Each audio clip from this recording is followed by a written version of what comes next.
Alors Marc Sangois, donc je suis viticulteur à Luny, avec les Mâcons Village, Mâcons Luny, Crémant de Bourgogne. L'appellation fait 40 km le long de la Saône et ça représente 4000 hectares. Alors, la zone Beaufort, c'est 3 vallées. C'est toutes les vallées alpines du département de la Savoie. À l'intérieur de ces vallées, il y a des coopératives, dont celle de Beaufort, sur des petites productions. En moyenne, un éleveur va avoir 20 vaches.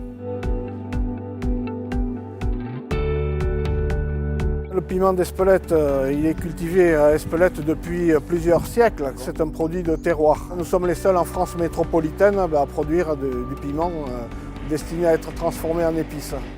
Les principales missions de l'INAO, l'Institut national de l'origine et de la qualité, c'est de rédiger les textes de loi dans lesquels on fixe les modalités de production de chaque produit. Tout doit être écrit. Tout ce qui est écrit doit être fait. Tout ce qui est fait doit être contrôlé. Et c'est pour ça que ces signes sont les signes officiels de l'origine et de la qualité. C'est aussi pour cela qu'ils peuvent mériter la confiance du consommateur. C'est avant tout une fierté de produire des vins d'appellation d'origine protégée. Ce sont des vins qualitatifs qui donnent derrière du plaisir à nos consommateurs, donc on se doit d'être au top, comme on dit. Il y a l'environnement, les hommes qui travaillent dans cet environnement-là qui lui donnent ses caractéristiques. C'est-à-dire qualité, mais aussi crédibilité envers nos consommateurs. Ça nous fait progresser, ça fédère les gens autour de cette appellation, parce que bon, une appellation c'est collectif. Beaucoup râlent après les cahiers des charges, les contraintes, mais si on n'avait pas tout ça, on n'en serait pas là. Il y a un réel savoir-faire au niveau de la production du lait. Ça veut dire que l'essence même du Beaufort, c'est d'aller vers les alpages, de partir avec les troupeaux en alpage. Le Beaufort, c'est une façon de vivre la montagne à travers les vaches et à travers une production. Les animaux, eux, ils vivent naturellement au rythme des saisons.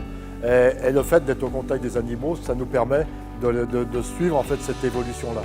Le piment d'Espelette, dans son territoire, est un élément d'identité de ce territoire-là, dans le paysage, mais aussi dans la gastronomie. C'est un grand ambassadeur pour Espelette et sa région. L'appellation d'origine, c'est vraiment la magie de la France. Nos appellations d'origine ont parfois plus d'un millénaire. Ce sont des saveurs qui traversent les siècles. Ce sont des savoir-faire qui s'enrichissent toujours.